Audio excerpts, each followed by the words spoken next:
Aku ni kadang-kadang nak tergelak aja lihatkan perangai madu kedua aku ni.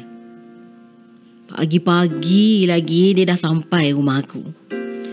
Lepas je dia hantar anaknya ke sekolah, dia akan datang ke rumah aku. Kadang-kadang aku belum bangun pun lagi, dia dah ada dah. Dia ni macam hilang haluan, macam ibu ayam kehilangan anak. Macam itulah, ke hulu ke hilir sebut tak kena aja. Akhirnya akulah yang menjadi tempat dia meluahkan perasaannya. Ceritanya pun asyik sama aja, serupa aja setiap hari. Aku sekadar melayan kerenahnya. Yalah, walaupun aku dah naik muak sebenarnya. Apa yang kamu boleh buat? Hari tu akak dah kata pada kamu kan, Redha. Lelaki kalau kamu halang pun dia kahwin juga. Apa yang kamu nak kenangkan lagi? Boleh jadi gila, tahu tak? Gila. Allah dah tentukan yang kita ni bermadu 3. Itulah nasihat aku. Entahlah, mungkin dah 100 kali aku rasa aku berikan nasihat yang macam tu. Dia diam sekejap, lepas tu mengatap-atap lagi. Dia tak balik ke rumah langsung, Kak. Dah seminggu lebih dah. Selalunya dia hantar anak ke sekolah. Sekarang ni saya yang kena buat sendiri. Suaranya lagi. Dalam hati aku berbisik sendiri. Ada aku kisah. Suami kami baru kahwin 10 hari. Seminggu tak balik rumah dia. Perkara biasalah tu. Aku dulu, selepas dia bernikah dengan madu kedua aku ni, tak balik-balik langsung sampailah aku syak sesuatu. Tinggal lagi aku tak buat laporan polis saja sebab dia hilang tanpa berita. Tup-tup balik ke rumah bersama-sama madu kedua aku tu. Perut besar pula tu. Aku hampir pengsan bila suami aku memperkenalkan madu kedua aku tu. Kerana apa? Kerana aku tak menyangka yang dia akan berkahwin satu lagi. Inilah dia, wanita durjana yang depan aku ni. Dialah perampas suami aku. Dia tak sedar pula. Kahwin senyap-senyap kat negara jiran. Sekarang pandai pula datang sondol aku setiap hari, mencurahkan perasaan. Aku dah menyampah lah. Aku dah menyampah. Sebab seolah-olahnya dia mahu aku menyerang suami aku. Dia hasut aku. Dia mahu aku yang memulakannya. Aku bukan manusia gila. Fikiran aku masih waras lagi.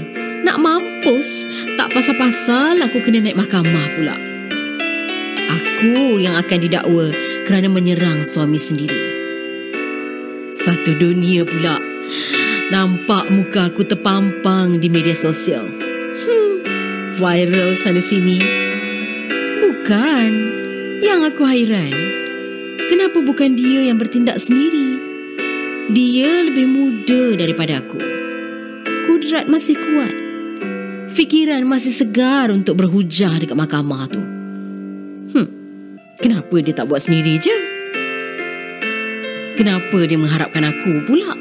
Yang dah memang beratus kali aku beri alasan aku tak nak. Aku tak mahu. Aku bukan nak menjadi batu api, tapi nasihat aku tak mahu diterimanya.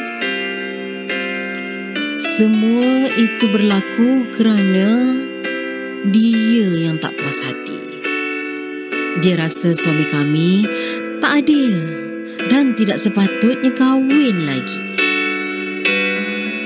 Sebenarnya, suami kami tu jujur orangnya. Dia telefon aku minta izin. Aku bagi nasihat. Tak payahlah. Dua ni pun tak boleh berlaku adil dan tak mampu pun. Ini kan pula 3. Begitu juga dengan madu kedua aku. Cincanglah 14 kerat sekalipun, dia tak akan bagi. Dia lagi baru membina kehidupan bersama-sama suamiku. Aku tak mau kalau aku di madu. Pulangkan saja ke rumah orang tuaku. Baru saja kau berada, sudah mau kawin lagi. Sudah mau kawin lagi. Sabarlah dulu, jangan kau terburu nafsu. Ini kan belum terjadi, baru rencana. Kalau kau tidak setuju, tentu tidak kulakukan. Ahai, takkan kulakukan.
Aku tak mau kalau aku di madu.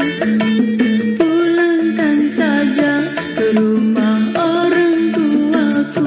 Baru saja kau berada, sudah mau kawin lagi. Hai, sudah mau kawin lagi. Apa salahnya? Maulah.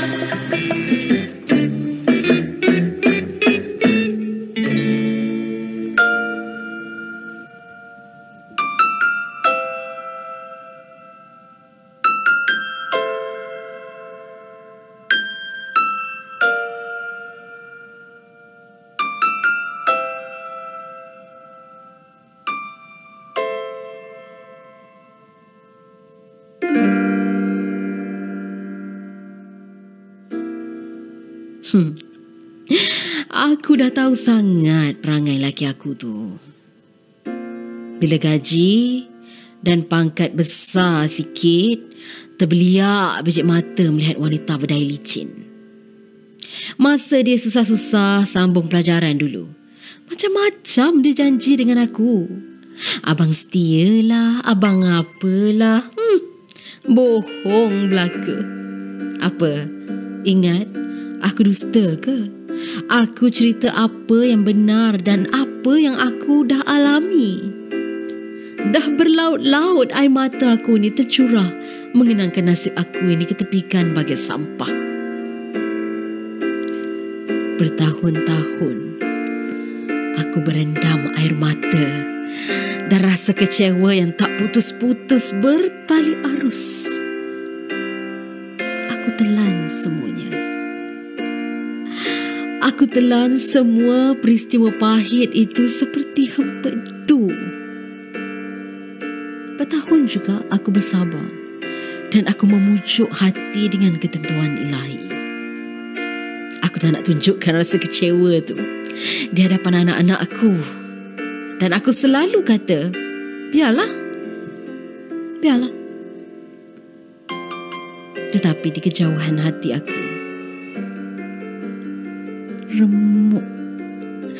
remuk, redam, hancur, berkecai, luluh. Apakah yang berlaku kepada anak-anak aku? Aku ada anak 3 orang bersama-sama dengan suami aku. Tak seorang pun nampaknya cuba mengenangkan jasa ayah mereka. Apabila anak sulungku menyebut soal ayah, anak aku yang kedua dan yang ketiga meminta dia diamkan saja. Ayah tak perlu dikenangkan lagi. Ayah tak baik. Ayah buat mak jadi macam tu. Itulah kata-kata yang sering aku dengar keluar dari mulut mereka. Akhirnya, perkara ini tidak boleh dibiarkan. Kerana seburuk mana pun, itu adalah ayah mereka. Aku bagi nasihat. Lepas tu nampak okeylah. Nampak okeylah sekejap dengan ayah mereka. Namun, aku percaya dalam kejauhan hati mereka,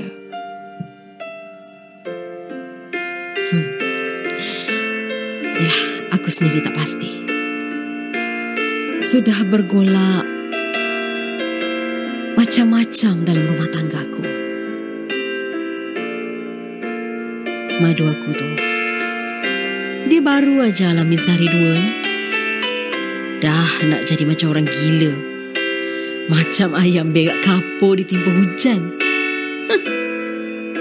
Bagi aku, dia seperti berjenaka di dalam sebuah drama yang penuh dengan episod komedi. Aku akan ketawa apabila kisah-kisah sedih yang dia persembahkan. Kenapa? Kerana dia pernah ketawa kepada aku dulu. Lepas dia rampas suami aku. Sekarang giliran aku pula untuk mempertawakannya. Apa? Dia ingat begitu mudah untuk aku melupakan sejarah hitam yang menimpa aku tu? Dia silap. Aku sudah mula dingin dengan dia. Aku menyampah dengar semua rayuan, sedu, sedan, macam-macam lagi lah yang aku tak boleh terima.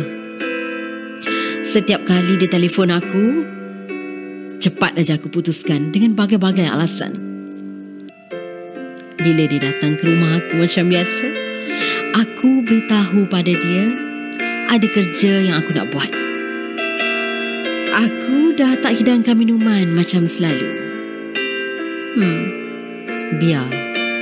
Biarlah dia terasa dengan tindakan aku tu.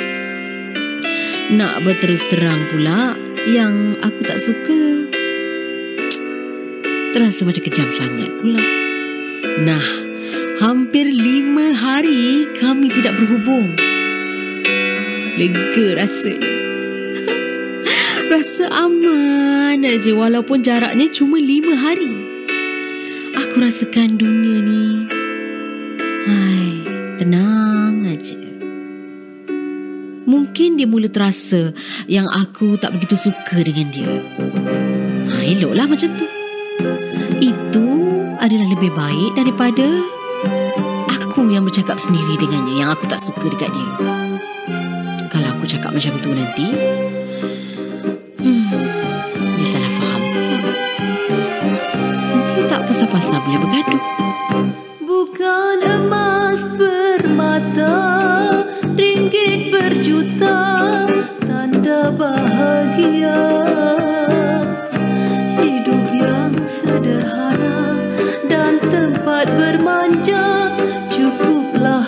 padanya. Bermewah dengan cinta serta timbang rasa, lebih dari segala. Dukanya dihibur, tangisnya dibelai, cukuplah padanya. Laksana piring retak seribu, laksana kaca menjadi debu.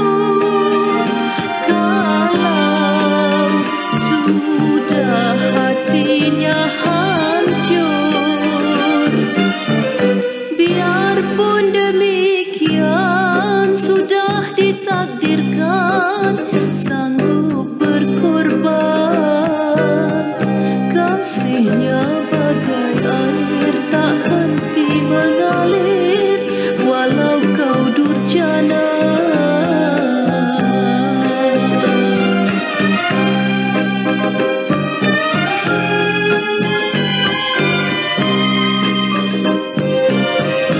Bukan emas permata, ringgit berjuta, tanda bahagia. Hidup yang sederhana dan tempat bermanja, cukuplah padanya. Bermewah dengan cinta serta timbang rasa, lebih dari segala. Dukanya dihibur, tangisnya dibelai, cukuplah padanya. Laksana piring retak seribu, laksana kaca menjadi debu. Kalau sudah hatinya hancur, biarpun demikian sudah ditakdirkan, sanggup berkorban. Kasihnya bagai air tak henti mengalir, walau kau durjana.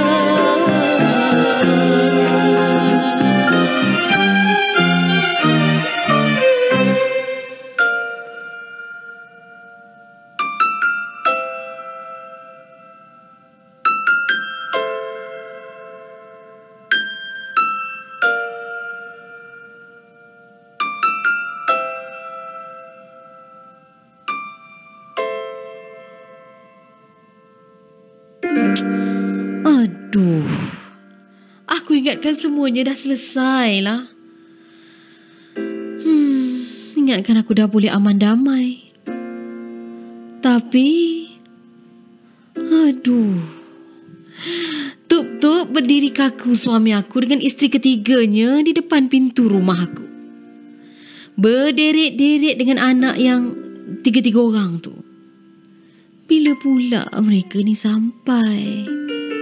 Alah, salam tidak, apa pun tidak. Tiba-tiba aja ada kat situ. Aku ni mimpi ke?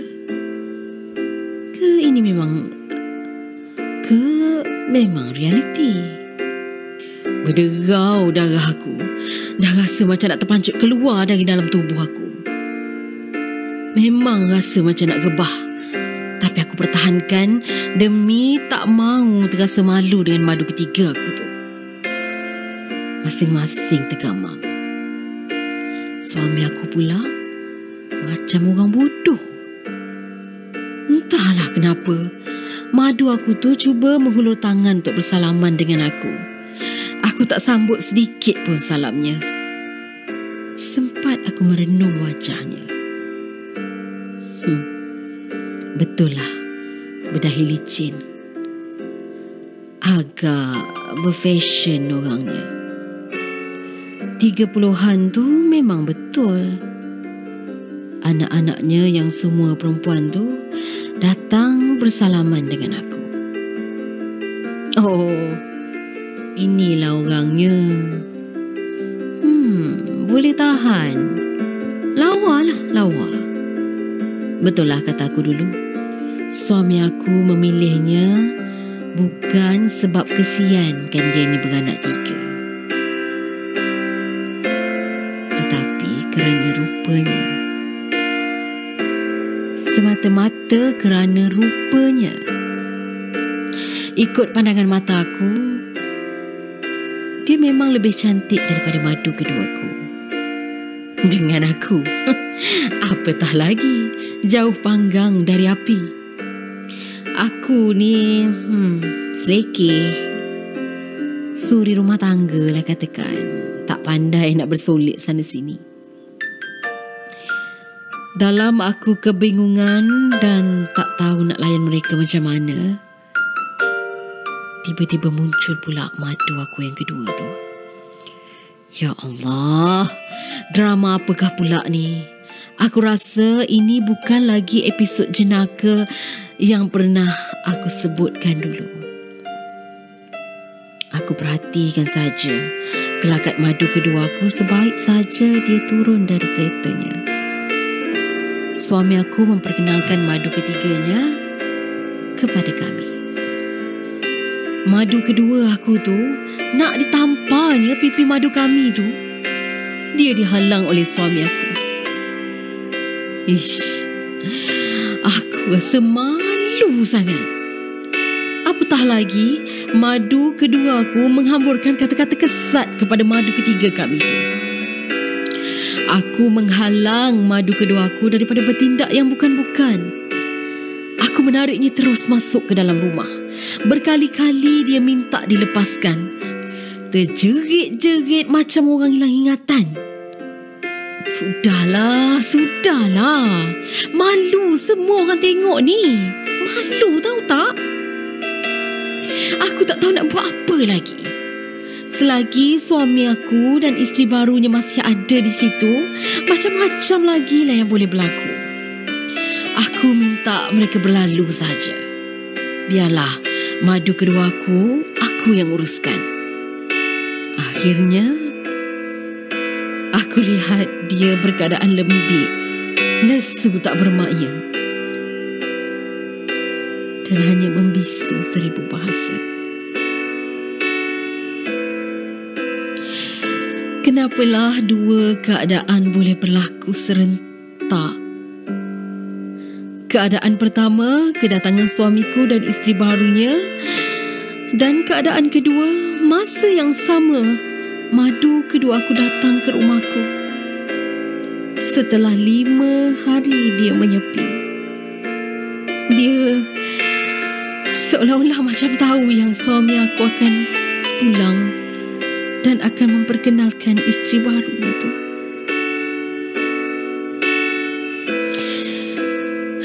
Aku amat tergilan kerana pergaduhan itu berlaku di rumah aku. Sepatutnya perkara ini tak berlaku. Sekiranya madu kedua aku berkeadaan berlapang dada seperti aku. Apa nak buat lagi? Kesalan pun tak ada gunanya. Aku berharap sangat. Madu kedua aku tak akan datang lagi ke rumah aku. Aku tak nak dia menghasut aku pula bergaduh dengan madu ketiga kami itu. Sudahlah. Tergamak dirimu, meletakkan aku di hujung jarimu. Kau hina diriku, kau guris hatiku, sesuka hatimu. Setelah kau miliki apa yang telah kau cari, aku kau ke tepi. Tak berharga lagi. Di mana aku dalam hatimu? Di mana aku sebenarnya?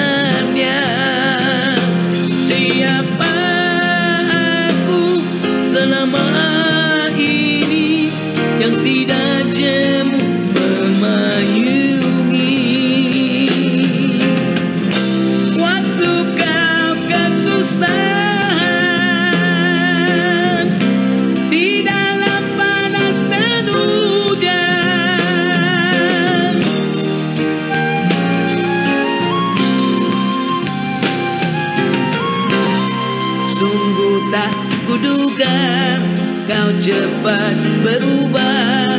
Kau bukan yang dulu. Mengapakah begitu?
masa nanti mungkin kau rasain sakitnya disakiti, ditinggalkan.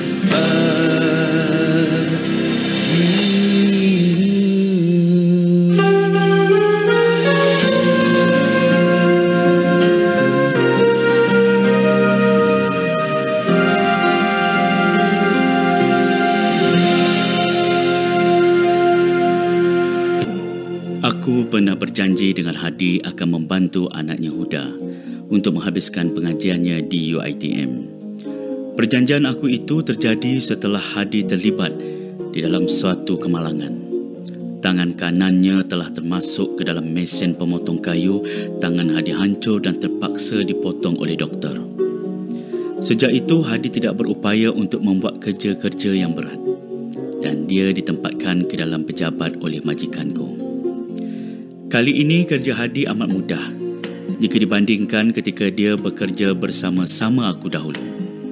Majikanku hanya meminta Hadi merekodkan bahan-bahan yang dibawa masuk ke kilang dan perabot-perabot yang sudah siap untuk dihantar ke tempat yang lain. Aku lihat dia mampu membuat semua kerja itu, walaupun dengan menggunakan tangan kirinya yang sebelah itu. Aku tahu, walaupun Hadi boleh bekerja selepas kemalangan itu, pendapatan untuk menyara keluarganya tidak mencukupi. Isteri Hadi tak bekerja. Anaknya 4 orang masih bersekolah, manakala anak sulungnya Huda masih belajar di universiti. Dia memerlukan wang tambahan setiap bulan kerana pinjaman yang telah dibuatnya itu tidak mencukupi. Masalah ini pernah diceritakan oleh Hadi kepada aku suatu ketika dahulu. Menurut cerita itu, Hadi terpaksa hantar kepada Huda 500-600 sebulan. Jika tidak dihantar, sudah tentu Huda akan mengalami kesempitan untuk berbelanja di sana. Selepas itu, aku mengambil tanggungjawab itu. Hadi tak minta pun pertolongan aku. Aku hanya ikhlas mahu tolong. Hanya 1.5 tahun lagi Huda akan menghabiskan pengajiannya. Tidak begitu lama. Aku kesiankan Huda. Jika ikut isteri Hadi, sudah lama dia mahu Huda meninggalkan pengajiannya. Sedangkan Huda masih bersemangat mahu meneruskan pengajiannya itu. Mulai daripada saat itu, aku mula rapat dengan Huda. Aku telah menganggap Huda seperti anak aku sendiri. Hadi dan isterinya telah meletakkan kepercayaan kepada aku. Namun, aku ada batasan dengan mereka. Huda sering menelefon aku jika ada masalah, sehingga jika dia pulang dari universitinya, dia meminta aku mengambilnya di stesen bas. Aku tidak pernah menolak atas permintaan itu kerana aku tahu Hadi kurang mampu untuk melakukannya. Sepanjang aku mengambil berat berkaitan diri Huda, aku juga telah beberapa kali ke universitinya. Kebiasaannya, walaupun Huda tidak meminta untuk aku ke sana, aku akan membawa Hadi dan isterinya bersama-sama anak-anaknya denganku. Sekurang-kurangnya, hilanglah sedikit kerinduan di hati mereka. Di perkarangan universiti itu pula, aku lihat menangis-nangis keluarga ini memeluk Huda. Pelukan itu sukar dilepaskan, seolah-olah lama sangat tak berjumpa. Terasa kesedihan menyentuh kalbuku. Aku pendamkan sahaja perasaan itu kerana inilah lumrah kehidupan setelah sekian lama terpisah. Kelembutanmu menuturkan kata, ketegasanmu membetul yang salah, kesabaranmu menunjukkan jalan, kau melahirkan keyakinan, kau mengajarku arti ketabahan, dan kegagalan menjadi cabaran. Tiap yang malang kan ada tuahnya, di situ kebesaran Tuhan. Ku menyaksi surya terbit pagi, bulan bintang hiasan malam. Bersamamu ku berjalan, menghalusi arti kehidupan. Terima kasihku atas bimbinganmu, ku menemui ketenangan hati. Persahabatan telah kau hulurkan, ku sambut dengan keikhlasan.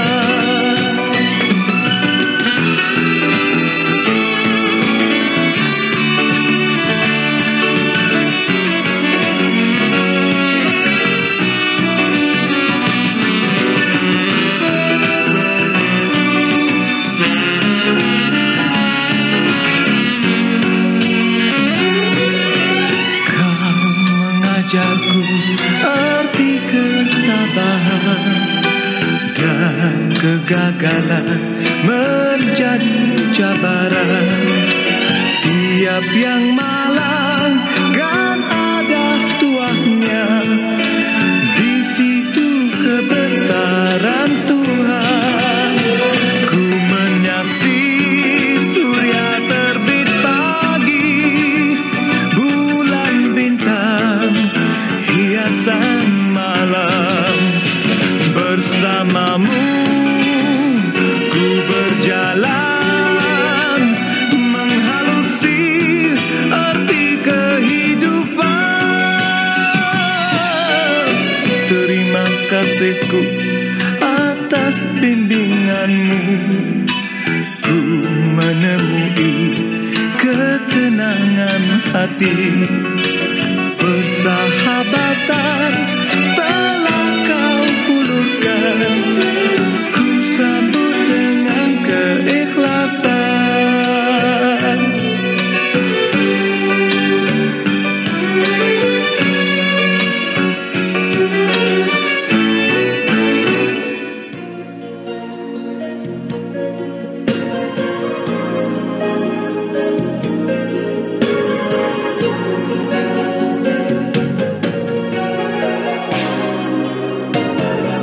Begitulah akrabnya aku dengan keluarga Hadi.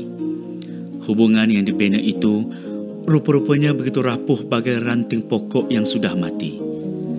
Aku tidak menyangka sama sekali bahawa kejadian ini akan terjadi. Isteri dan anak-anakku amat cemburu dengan aku Katanya aku mengabaikan keluarga sendiri walaupun aku berkali-kali menafikan tuduhan mereka itu. Isteriku mengungkit-ungkit dengan mengatakan wang belanja yang aku berikan untuk rumah tidak pernah cukup. Aku menidakkan cakapnya kerana aku tahu ia tidak pernah kurang 1 sen pun. Sebenarnya aku tahu isteriku mencipta semua tuduhan itu kerana dia cemburukan aku. Dia cemburukan aku bukan kerana Huda. Tetapi ada kisahnya di hujung ceritaku nanti. Betulkah aku melebih-lebihkan Huda daripada yang lain? Rasanya tidak. Aku sekadar menghantar wang belanja setiap bulan dan melawatnya sekali-sekala. Itu pun kerana Huda sudah lama tidak dapat pulang ke rumah kerana sibuk. Salahkah aku berbuat baik begitu? Anak-anak aku semasa di universiti dahulu pun begitu juga yang aku lakukan, malah lebih daripada itu. Sekiranya anak aku tidak dapat pulang ke rumah, walaupun pada hari Sabtu dan Ahad, aku akan ke sana. Sangat kerap kami melawatnya. Boleh dikatakan setiap Sabtu dan Ahad, aku lebih suka menyerahkan wang kepada tangannya sendiri, walaupun ia boleh dimasukkan ke ATM sahaja. Sekurang-kurangnya hilang kerinduan di hati kami dan aku mahu dia sedar dirinya dihargai dan diberi semangat untuk meneruskan perjuangannya. Aku dapat jelaskan macam-macam. Janganlah lagi aku dituduh akan perkara-perkara yang tidak pernah terlintas di dalam hati aku ini. Bagi aku, rezeki yang Allah berikan pada diriku dan keluargaku bukan untuk kami sekeluarga sahaja. Aku bantu Huda kerana keluarganya kurang mampu. Aku tahu anak gadis itu mempunyai cita-cita masa hadapannya yang perlu diteruskan. Aku tidak mengharapkan apa-apa balasan. Cuma yang aku minta supaya dia dapat membantu keluarganya suatu hari nanti. Salahkah aku? Bila ku terkenangkan kata manismu, dalam hatiku rasa bagai tertipu. Kulihat seri wajah tersenyum gira, membawa arti cuma ingin bertentang.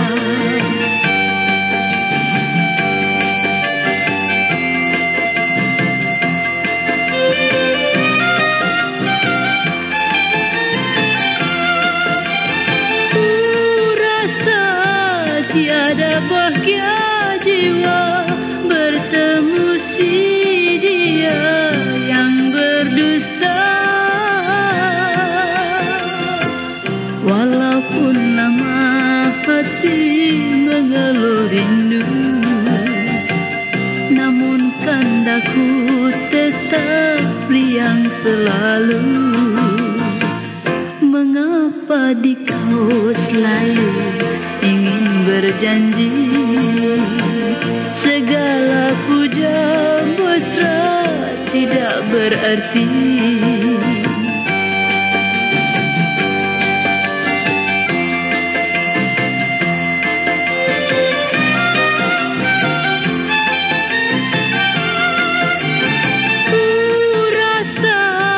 Tiada bahagia jiwa bertemu si dia yang berdusta.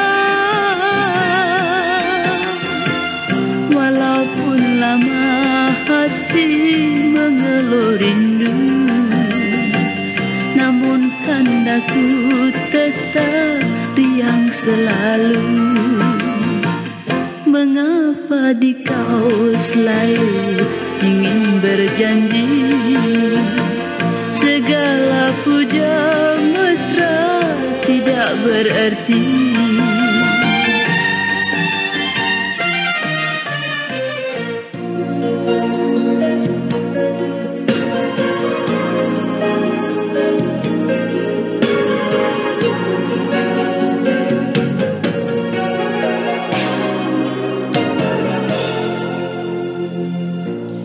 Dalam keadaan situasi yang begitu berkecamuk dan menghimpit fikiranku, ada beberapa perkara lagi yang tercetus yang membuatkan aku tersangat pening. Tuduhan itu amat berat dan amat sukar untuk aku terima. Ada sahaja halangannya atas kebaikan aku itu. Adakah itu lumrah dunia? Aku tahu ini ujian daripada Tuhan. Tetapi kadang-kadang mahu tertewas juga aku dibuatnya. Pada masa yang sama, isteriku sudah mula cemburu dengan aku. Aku sangat perasan semua itu. Perubahannya sangat ketara. Dulu, sebelum ini dia tidak pernah seperti itu. Cakapnya lembut dan tidak pernah menyindir. Malah sekarang ni, ada sahaja yang tidak kena. Sindiran-sindirannya amat tajam menerjah ke telingaku. Semuanya berkisah tentang aku dan isteri Hadi pula. Apa yang abang gilakan sangat? Dia tu isi orang. Tuduhan yang diberinya itu bagai keribut yang melintasi ke gendang telingaku. Abang ingat, Hadi begitu mudah mahu melepaskan isteri dia. Saya tahulah isteri dia pun bukan baik sangat dengan abang. Sambung isteriku lagi. Apa yang awak cakapkan ni? Selama ni awak tak tahu ke yang saya dengan Hadi dan keluarganya macam mana? Saya tak nak cakap lebih-lebih dengan awak. Bukan awak mahu percaya pun cakap saya. Hairan. Bagaimana semua itu boleh terlintas? Bagaimana semua itu boleh terlintas di dalam fikirannya? Katanya berulang-ulang kali seolah-olah aku lebihkan isteri si Hadi pula berbanding dengan dirinya. Apakah wajar aku merenung diriku sendiri dengan kata-katanya itu? Mungkin juga ia benar-benar berlaku kerana aku sendiri tidak perasan. Tak apa, aku akan cuba merenung diriku sendiri. Ya, sebenarnya itu hanyalah prasangka dan hanya bisikan syaitan di telinganya supaya cemburukan aku. Keadaan menjadi semakin kecoh lagi. Isteriku meletakkan amaran berkali-kali kepada aku. Berbuat baik berpada-pada katanya. Jangan berlebih-lebih sangat, nanti padah akibatnya. Aku sendiri tak faham dan tidak pasti dengan kata-katanya itu. Aku sangkakan pergolakan itu terjadi di dalam rumah tanggaku saja. Tetapi ia juga berlaku di dalam keluarga Hadi juga. Hadi tidak pergi bekerja bersama-samaku seperti dahulu. Ada sahaja alasan apabila aku mengajaknya untuk pergi bersama-sama. Sudah banyak kali dia membuat alasan yang tidak munasabah bagi mengelak dirinya. Waktu rehat pula, dia tidak ramah berbual dengan aku seperti semula. Sesekali aku hanya bercakap seorang diri tanpa balasan. Situasi ini membuatkan aku terasa amat pelik. Dia sedang sembunyikan sesuatu perasaannya daripada aku. Kenapa dia tidak berterus terang sahaja supaya aku tahu kesilapanku di mana? Aku ni masih waras dan dapat menerima pendapat orang lain. Jika tuduhan atau teguran itu benar, maka aku boleh menerimanya dan membuat perubahan. Akhirnya, aku dapat tahu juga isi hatinya. Hadi juga cemburukan aku. Aku tidak tahu dari mana dia mendapat berita yang aku ingin mengambil isterinya. Astaghfirullahalazim. Kebaikan yang aku taburkan itu tak ubah seperti memasang umpan di mata kail katanya. Aku ni dituduh tak ada keikhlasan dan kejujuran di dalam pertolongan aku terhadap keluarga dia. Aku telan semua itu. Aku bersabar menunggu berakhirnya peristiwa hitam ni. Aku ramalkan semuanya akan berakhir ketika Huda menamatkan pengajiannya nanti. Tidak sampai 6 bulan lagi. Selepas itu, aku akan berkawan dengan Hadi seperti sebelumnya. Aku akan menolongnya sekadar apa yang sepatutnya dan tidak akan berlebih-lebih lagi. Buat Hadi, aku halalkan semua pertolongan aku itu. Aku tidak menyangka sama sekali. Pertolongan yang aku berikan selama ini boleh meretakkan perhubungan kami. Hidup ini bermula